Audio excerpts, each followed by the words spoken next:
à l'intérieur, dans la province, même dans l'autoroute. Pendant les 5 jours. Et là, il y a ce qu'on a dit pour un voyage dans la plage et dans le salon.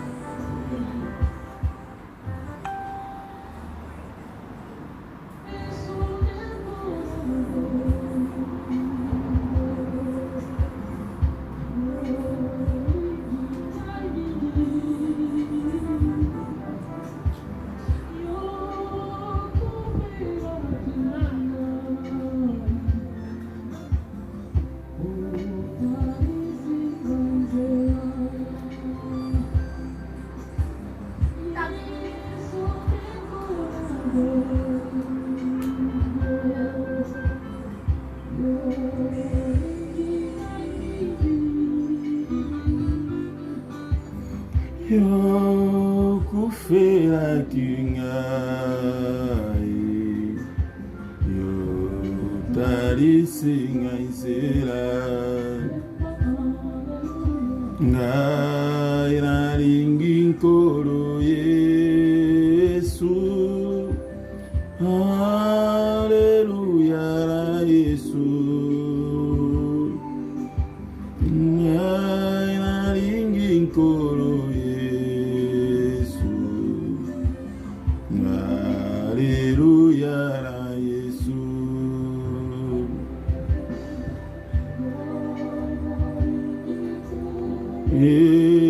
Jésus, bien-aimé dans le Seigneur, shalom, shalom, peuple de Dieu. Nous sommes dans notre vendredi miracle. Bien-aimé dans le Seigneur, le seul Jésus, qui est l'ami fidèle. Le seul Jésus qui est l'ami fidèle. Il nous aime. Gloire à Jésus.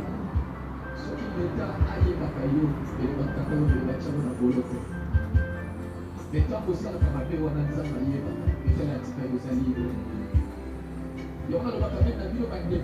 un prison. Pour qu'on sorte de la prison, il y a un mappé pour les capistes de Batozali Banda. Et ça, nous avons suspendu les bandes et les bolocos. Parce que là, on a mappé pour les capistes de Batozali Banda. On a fait un boloco. Les bâtiments pas.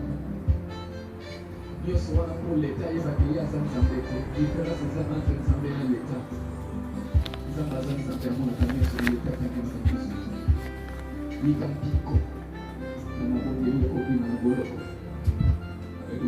Alléluia.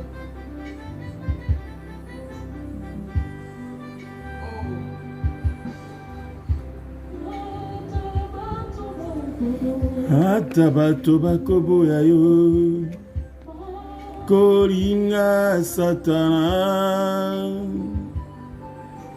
yo lingi bato nyonso yo koboya moto te.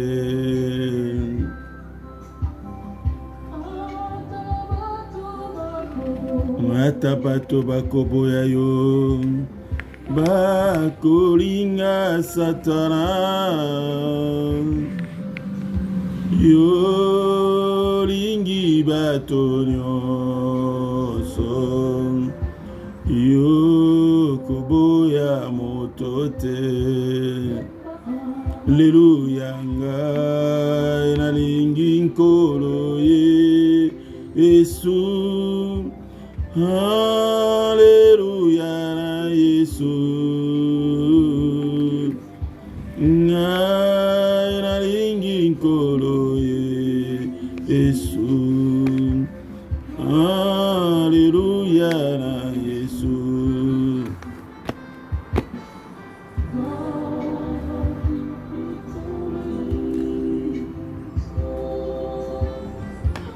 Shalom, shalom peuple de Dieu, que la grâce et la paix du Seigneur vous soient accordées au nom de notre Seigneur Jésus-Christ. Que le bon Dieu vous bénisse abondamment. Nous sommes dans notre vendredi de grâce. Un vendredi que Dieu nous a donné afin de partager la parole de Dieu. Bien-aimés dans le Seigneur, durant 2 semaines, nous avons partagé sur le psaume chapitre 23, verset 1 à 6. Nous avons parlé de la restauration de l'homme. Je crois que par la grâce de Dieu, Dieu vous a restauré, Dieu a changé votre vie. Avant que bien-aimé, tokota nakati ya introduction ya Matea Nabiso, nako invité yo ozala concentré dans la présence de Dieu. Ozala concentré na présence ya Nzambe. Nous allons glorifier notre Dieu. Nous allons louer l'Éternel. Nous allons rendre grâce à ce Dieu-là glorieux, le Dieu qui nous protège, le Dieu qui nous donne les souffles de vie. Il est amour. Il est amour, il est ensemble avec nous. Bien-aimés, soyez concentrés dans sa présence. Nous allons remercier l'Éternel qui nous a donné le souffle de vie, la santé de fer, la paix, la tranquillité, ainsi que la joie. Nous allons remercier ce Dieu glorieux qui nous a réunis ce soir. Il est Dieu, il restera Dieu. Commencez à élever le grand nom de Jésus. Commencez à remercier ce Dieu-là pour son amour, pour sa grâce. Prions le Seigneur. L'Éternel des armées, nazongisi multiaction de grâce epai na yo. Nzambe na solo pe bomo ina seko. Tukankembolo kumu ezonge epai na yo.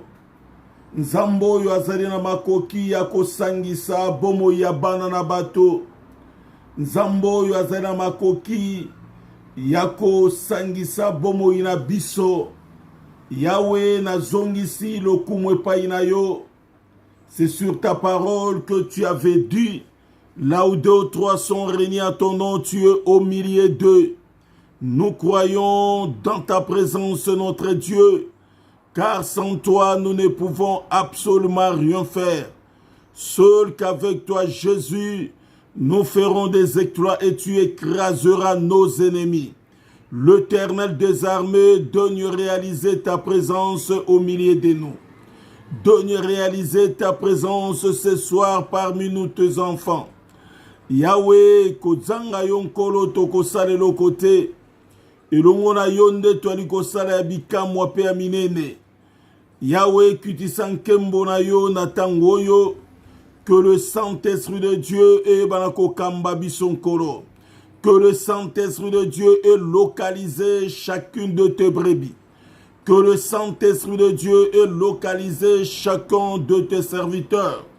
Que le Saint-Esprit de Dieu, Père éternel, ait fongola mayele na biso mokonji.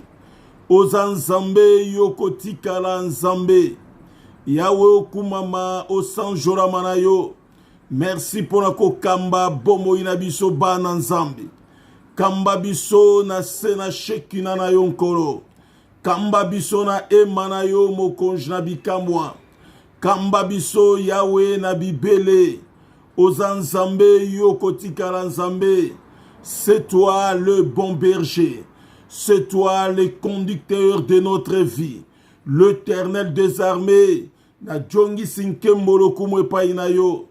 Yo nzambe monene. Obongwanite. Yo nzambe na solo. Pe bomo ina seko. Kitanankembo na yo mokonji.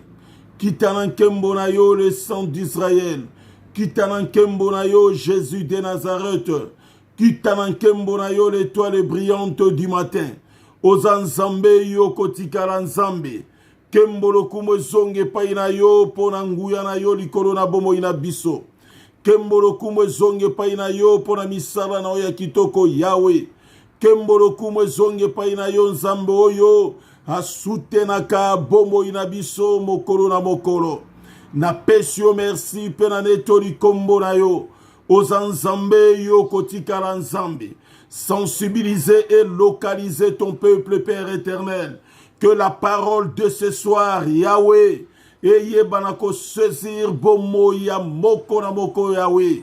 Oza nzambe yo kotikala nzambe. Yawo kumama osanjora manayo. Nguya nyonso ya contradictoire.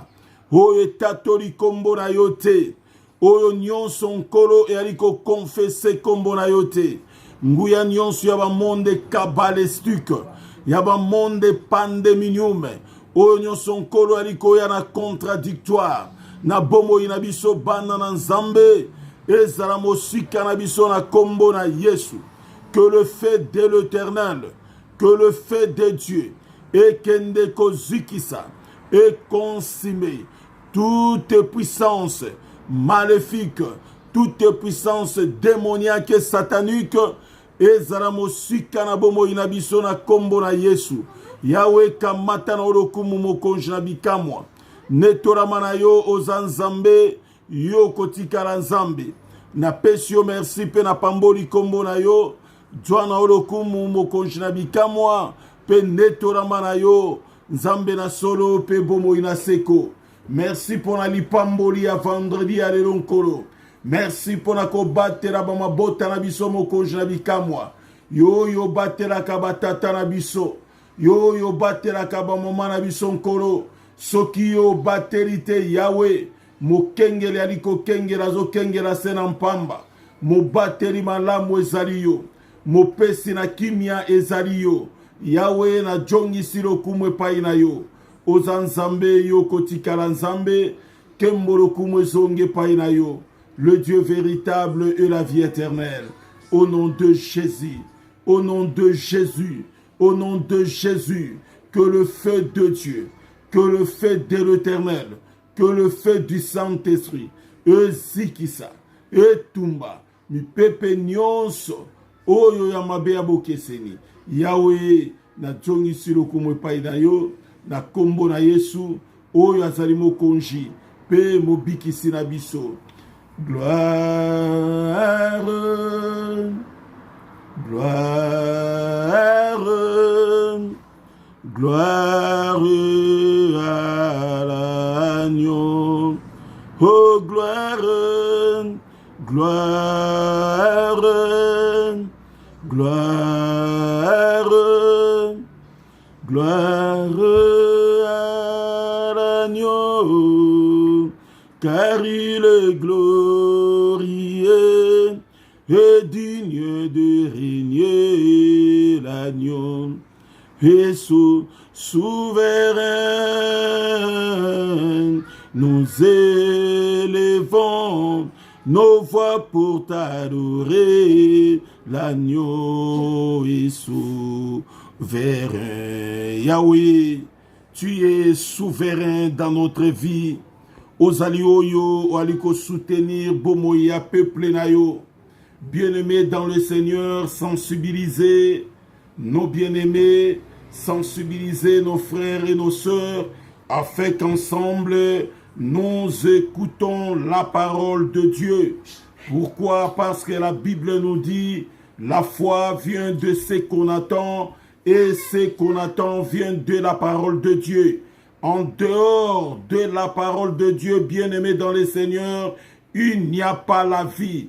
Notre vie, votre vie, bien-aimés dans le Seigneur, ça se trouve dans la parole de Dieu. C'est pour cela, ce soir, na memeli bino, mateya oyo tokoki ko partager ensemble, bien-aimés, pendant mikolo oyo, yango toko kabola elongo na bino, comment je peux réveiller la mémoire de Dieu.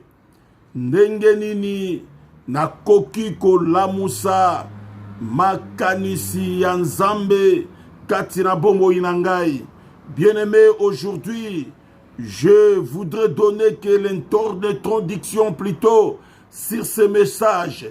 Tolingi to introduire yango afin que vendredi tokota na yango na kati ya mozindo na yango ndenge nini nakoki ko réveiller la mémoire de Dieu. Ndenge nini nakoki ko lamusa mémoire ya Nzambe. Pourquoi? Parce que bato belé baye pa ina nkolo balobi ete baliko bondela baliko sambela baliko luka Nzambe, il n'y a pas de résultat na bomoi na bango. Je vais vous dire, bien-aimés dans le Seigneur, vous devez savoir, Dieu existe. Dieu existe et le renumérateur de tous ceux qui cherchent Dieu. Baye nyonso balukaka Nzambe, Nzambe azali oyo apesa kalifuta epai na bango. Baye nyonso balukaka Nzambe, Nzambe amimonisamaka kati na bomoi na bango. Bien-aimé dans le Seigneur, ko désespéré te esengeli na yo ondima na bomoi na yo afin que oyeba na komona nkembo ya Nzambe. Esengeli na yo ondima na bomoi na yo afin que oyeba na komona la gloire de l'Éternel. Et la Bible me dit que sans la foi, il est impossible d'être agréable à Dieu. Si tu veux être agréable à Dieu, cela veut dire oyeba na kosepelisa Nzambe, tu dois avoir ce qu'on appelle la foi. Soko zena kondima oko sepelisa Nzambe. Soki ozana kondima Nzamba kozala kontan na yo. Soko zana kondima Nzambe akozala pembeni na yo. Aussi longtemps que okozala na kondima te, bien-aimé dans le Seigneur, sache-le que le Dieu créateur sera loin de toi. Et ce qui est important ce soir pour nous, tout le bien est introduire seulement pendant quelques minutes sur notre message comment je peux réveiller la mémoire de Dieu. Et Seigneur, faire réveiller la mémoire de l'Éternel. Et tu dois savoir que Nzambe abosani yote. Nzamba ayebi yo, ayebi baposa na yo, ayebi makanisi na yo, ayebi nini yo ozali koluka. Moto nyonso apusanaka epai na Nzambe, Nzambe apusanaka pene na ye. Moto nyonso akendaka mosika na Nzambe, Nzambe aussi azalaka mosika na ye. Pour vivre de victoire, pour vivre de bénédiction, pour vivre de grâce, bien-aimé dans le Seigneur. Et Seigneur na biso toyeba na kopusana pene na Nzambe. Approchez-vous de Dieu et ce Dieu-là a ko s'approcher vers yo, a ko pusana pene na yo. Ce qui est important, nazana posana faire réveiller mémoire ya Nzambe pour que Nzambe wana ayeba na ko répondre na bakiri na ngai. Lo lengeni na ko réveiller mémoire ya Nzambe. Mémoire ya Nzambe ba réveiller kango tango nyonso bien-aimé, tango nyonso ali ko sala bolamu na kati na bombo inayo. Nde na kati ya bolamu na yo, Nzambe akoyeba na komonisama, ako se réveiller na komonisama pour que asala quelque chose na kati na bombo inayo. Bien-aimé dans le Seigneur, e sengeli omitala okanisa na bombo inayo, nini oyo yo osale la Nzambe. Nini oyo yo osale la Nzambe. Yango ali très important. Même spirituellement, nous pouvons faire réveiller la mémoire de l'Éternel. Toi qui es serviteur de Dieu, servante de Dieu, bien-aimé dans le Seigneur, je te dis par rapport à ce que tu fais, oyo yo aliko sala Nzambe, na mosala oyo aliko sala la ye, c'est possible, o faire réveiller mémoire ya Nzambe, po Nzambe aya na au secours, na kati na bombo inayo. Baye nyonso oyo basale la Nzambe, ils ne peuvent pas manquer quelque chose oyo aliko te pa ina Nzambe. Parce que ko fongola monoko, koloba par rapport ya oyo yali kosala nzambe. Bien-aimé dans le Seigneur, sache-le que okoyeba na faire réveiller la mémoire de l'Éternel. Nous sommes appelés yakosala yango. Toyeba na kolamusa mémoire ya nzambe. Par exemple, Ézéchias qui était malade. Et cette maladie, Nzambe a tundu le prophète Esaïe. Aya a prophétisé pour naye. Aye bisaye que maladie o yazali na yango eko memaye na kufa. Maladie o yazanango eko bomaye. Bien-aimé dans le Seigneur, il a fallu epaïa Ézéchias yende aye banako faire réveiller la mémoire de l'Éternel pour que kufa eko merayete, pour que ma problème eko merayete, pour que maladie eko merayete. Bien-aimé, Ézéchias azwaki lisakoli oyo utaki epai ya prophète ya Nzambe, le prophète Esaïe. Mosakoli ayebisi yo ke bongisa famille na yo, bongisa ndako na yo. Nzambe azali koboma yo par rapport ya maladie oyo ozali na yango. Nzambe ayo koyebisa ngai ke esengeli yo yeba ete okokufa, kasi na yambo yo kufa esengeli yo bongisa ndako na yo. Prépare bien ta maison parce que toi tu dois partir. Prépare bien ta maison parce que toi tu vas abandonner ce monde. Prépare bien ta maison parce que l'Éternel qui m'a dit de venir te dire. Bien-aimé dans le Seigneur, est-ce que au préparaka bomoina yo vis-à-vis d'Nzambe? Oui, aujourd'hui c'est nous. Demain c'est le problème de l'Éternel. Demain c'est le problème de Jésus-Christ. Mais nous croyons avec ce Dieu-là, avec Jésus, nous ferons des exploits et il écrasera nos ennemis. Ézéchias, le Nzambe tango yekat na bombo inaye. Bien-aimé dans le Seigneur, akangaki mabokote. Bien-aimé dans le Seigneur, avandaki lolenge wanate.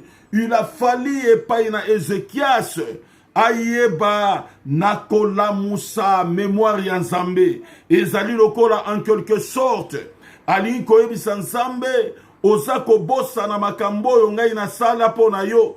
Oza kobosa na misala oyo ngai nasalela yo. Oza kobosa na bolamu oyo ngai nasalaka. Oza kobosa na makambo oyo ngai nasalaka na église. Oza kobosa na makambo oyo nasalaka kati na mosala na yo.